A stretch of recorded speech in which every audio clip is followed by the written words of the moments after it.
Hello दोस्तों। आज की कहानी बड़ी बहू।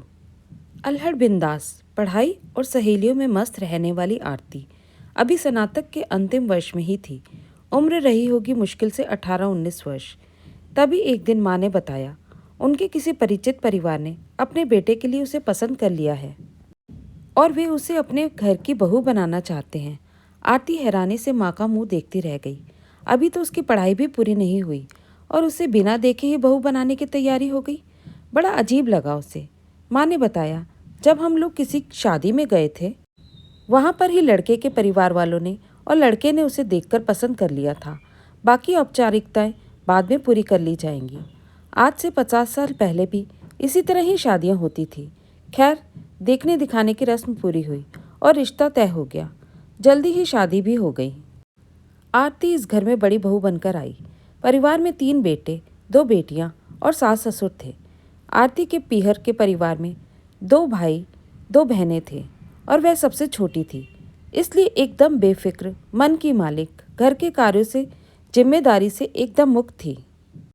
शादी के वक्त सभी उससे कह रहे थे, आरती उस घर की सबसे बड़ी बहू बन के जा रही हो, बहुत भाग्यशाली हो।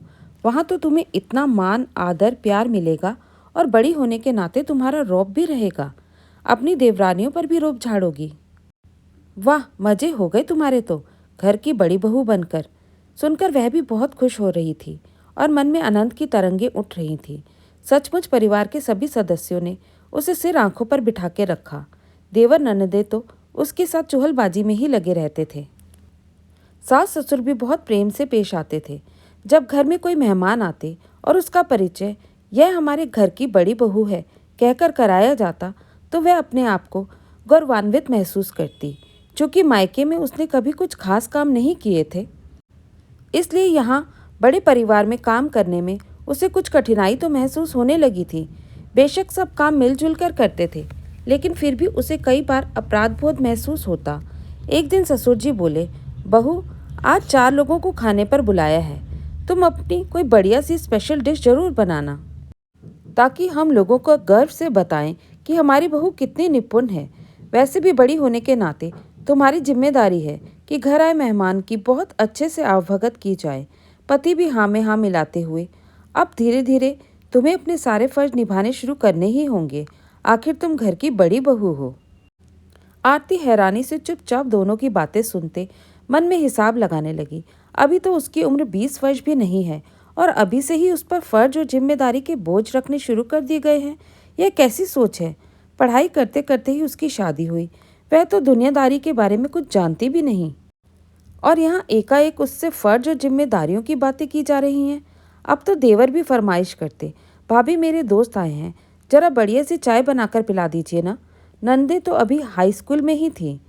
आरती के पास आकर लाड़ लड़ाती, भाभी मेरी खजूर चोटी बना दो ना, मेरी 2 चोटियाँ बना दो ना, दूसरी ननद कहती।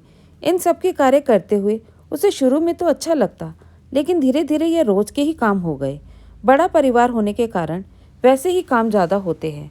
उस पर परिवार का कोई ना कोई सदस्य उसे कुछ न कुछ काम करने को कह देता। बहू, मुझे मंदिर जाना है, मेरी ड्रेस प्रेस कर दो, सास कहती। आरती, मेरी पैंट शर्ट निकाल दो, लेट हो रहा हूँ, पति मनोज गुहार लगाता। वह अपने कमरे की ओर मुड़ने को होती, तभी ससुर जी कहते, बहू 1 कप चाय बना दो। सास कहती, वाह, कितनी डिमांड है बहू की। इसी तरह खट्टे मीठे अनुभवों के बीच 1 वर्ष बीत गया। अगले 5 वर्षों में आरती 2 प्यारे बच्चों की माँ बन गई और उसके दोनों देवरों की शादियाँ हो गई। दोनों देवरानियाँ उसे रसोई के कामों में मदद तो करती और उनके दोनों बच्चों को संभालने में भी थोड़ा बहुत सहयोग देती, लेकिन जब कोई जिम्मेदारी का कार्य आता तो दोनों पीछे हट जाती, यह कहकर कि आप बड़ी हो, यह तो आपका फर्ज है, यह तो आपकी जिम्मेदारी है। दोनों देवर नौकरी करते थे। कुछ सालों बाद उन दोनों का ही एक एक करके तबादला हो गया और वे दोनों दूसरे शहर चले गए। दोनों ननद भी अब ब्याह के लायक हो गई थी। अब उन दोनों के लिए लड़के देखना, शादी की तैयारी करना, यह सारी जिम्मेदारी भी आरती के ऊपर डाल दी गई। तुम बड़ी बहू हो, यह तुम्हारा फर्ज है, यह कहकर अगर वह इस बारे में पति से कुछ कहती, क्यों छोटी पर जिम्मेदारी नहीं डाली जाती, सब उसी पर क्यों डाल दी जाती है, तो वह कहता, यह तो जमाने की रीत है, हमेशा से ही अधिकांश जिम्मेदारियां बड़ों पर ही डाली जाती हैं, चाहे वह बड़ा बेटा हो या बड़ी बहू हो। वह हैरान हो जाती, ये कैसे रिवाज हैं? सभी को सब काम मिलजुल कर करना चाहिए। अकेले बड़े पर सारा बोझ क्यों डाला जाता है?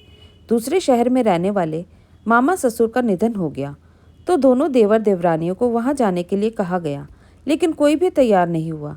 दोनों ने ही कह दिया, बड़ी भाभी को ही भेज दीजिए, वह बड़े हैं, उन्हें सब कुछ पता है, हमें तो पता ही नहीं। क्या रीति रिवाज होता है। बच्चों को पति और नंदों के भरोसे छोड़कर आरती को सास ससुर के साथ वहां जाना पड़ा। उसे अपने बड़ी बहू होने पर जो गर्व और खुशी महसूस होती थी, अब लगने लगा इससे तो वह मंझली या छोटी बहू होती तो ज़्यादा अच्छा रहता। कम से कम सारी जिम्मेदारियों का बोझ उस पर तो ना आता। अब नंदों के लिए लड़कों की तलाश जारी थी। इत्तेफाक से दोनों का रिश्ता 15 दिन के अंतर से तय हो गया। यह तय हुआ कि दोनों की शादी एक साथ कर दी जाए, इससे कुछ खर्च भी कम हो जाएगा और बाहर से आने जाने वाले रिश्तेदारों को भी सुविधा हो जाएगी। 2 बार नहीं आना पड़ेगा। दोनों बेटियों के लिए दहेज जुटाना बहुत बड़ा खर्च वाला काम था। दोनों छोटे बेटे बहू को सास ससुर ने खबर भेजी कि बहनों की शादी के लिए वे अपना यथासंभव सहयोग दें। दोनों ने ही टाल मटोल करते हुए अपनी लाचारी और बढ़ते खर्च का हवाला देते हुए कहा कि वो पूरी कोशिश करेंगे। सास ससुर समझ गए कि उनकी तरफ से कोई बहुत अच्छा सहयोग मिलने वाला नहीं है।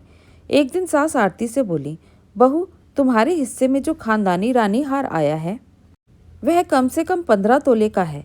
इस समय हमारे पास बहुत बड़ा खर्च है। मैं सोच रही हूँ उसी हार को तोड़वाकर दोनों बेटियों को एक एक सेट बनवाकर दे दिया जाए। तुम्हारा क्या ख्याल है? सास की बात सुनकर आरती के पांव तले से जमीन निकल गई। उसके हिस्से में आए खानदानी हार को भी अब फर्ज की आड़ में उसे वापस लेने की योजना बनाई जा रही है। कितना बड़ा अन्याय है यह। माँ जी, यह क्यों नहीं समझती? ऐसे ही खानदानी हार दोनों देवरानियों के पास भी तो है, उनसे क्यों नहीं मांगे जा रहे हैं? आरती को बहुत बुरा लगा। शादी की तैयारियों में जो उत्साह था एकाएक ठंडा पड़ने लगा।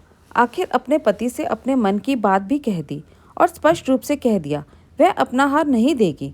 पति मनोज भी इतने वर्षों से आरती के कर्तव्य, त्याग, समर्पण, सेवा भाव को देख रहा था। उसे भी पत्नी की बात सही लगी। उसके पक्ष में खड़ा होकर उसने माँ से कह दिया कि वह आरती से उसका हार की मांग ना करें, उस पर आरती का हक है। सास नाराज होते हुए बोली, मैं भी अपने ससुराल में बड़ी बहू थी और मैंने भी अपने दहेज का सामान तक ननद को चुपचाप दे दिया था। कोई प्रतिक्रिया नहीं की थी। यह तो रीति चली आ रही है और हमें मिलजुल कर रहते यह सहयोग देना भी चाहिए। इसमें बुराई क्या है? आखिर बेटियों को ही तो दे रहे हैं। सामान की बात अलग होती है माँ। यह खानदानी आभूषण जो आपने सभी बहुओं को एक जैसे दिए हैं वह केवल आरती ही क्यों देगी? यह उसका स्त्री धन है, इस पर केवल उसका अधिकार होता है। जब दूसरी बहुएं कुछ भी देने को तैयार नहीं तो हर बार फर्ज की बेदी पर आरती ही क्यों बलिदान करेगी? आप उसकी मनोदशा के बारे में भी तो सोचिए। उसकी भी तो कोई इच्छा कामना होती है या नहीं? वह चुपचाप सारी जिम्मेदारियां निभा रही है, इसका अर्थ यह तो नहीं उसके मन को ही मार दिया है। बड़ी बहू होने का अर्थ यह तो नहीं कि उसके सर पर केवल फर्ज की गठरी रख दी जाए। दोनों बहनों की शादी के लिए हमारे पास पर्याप्त धन है। हम यथासंभव उन्हें सब कुछ देंगे। फिर आरती से खानदानी आभूषण की मांग सहयोग के नाम पर रखना अनुचित है। दोनों ननदों की शादी की सारी जिम्मेदारी भी आरती खुशी खुशी उठा रही है। कार्ड छपाने से लेकर मेहमानों की व्यवस्था, खातिरदारी, रीति रिवाजों के अनुसार लेन देन, दहेज का सामान जुटाना, हर काम जिम्मेदारी से कर रही है। आप इस ओर भी तो ध्यान दो कि दोनों छोटी बहुएं क्या सहयोग दे रही हैं। वे मेहमानों की तरह आकर चली जाएंगी, उन्हें तो आप कुछ नहीं कहेंगे, लेकिन सारी उम्मीदें केवल आरती से ही क्यों लगा रही हैं? क्या यह आरती के प्रति अन्याय नहीं? बेटे की बातें सुनकर पहली बार सास को महसूस हुआ कि वह पुरानी परंपरा, रीति रिवाजों को ध्यान में रखते हुए उसी की सोच के अनुसार चल रही थी। केवल बड़ी बहू के ही सारे फर्ज, जिम्मेदारियों को निभाने की उम्मीद लगाए बैठी थी, जो कि उसके प्रति नाइंसाफी थी। अपनी गलती का एहसास हुआ तो कुछ पछतावा भी हुआ। अनजाने में इतनी सुघड़ समझदार बहू के साथ अन्याय कर बैठी। माहौल को हल्का और सहज बनाने के उद्देश्य से वह बोली, अच्छा चलो, आज दोनों बेटियां मिलकर चाय और नाश्ता बनाएंगी। फिर हम सब मिलकर पैकिंग का काम शुरू करेंगे। सभी के चेहरे पर मुस्कान आ गई थी। धन्यवाद दोस्तों। कैसी लगी आपको आज की कहानी? पसंद आई तो लाइक और शेयर ज़रूर कीजिए। नए हैं तो चैनल को सब्सक्राइब करना बिल्कुल भी मत भूलिए।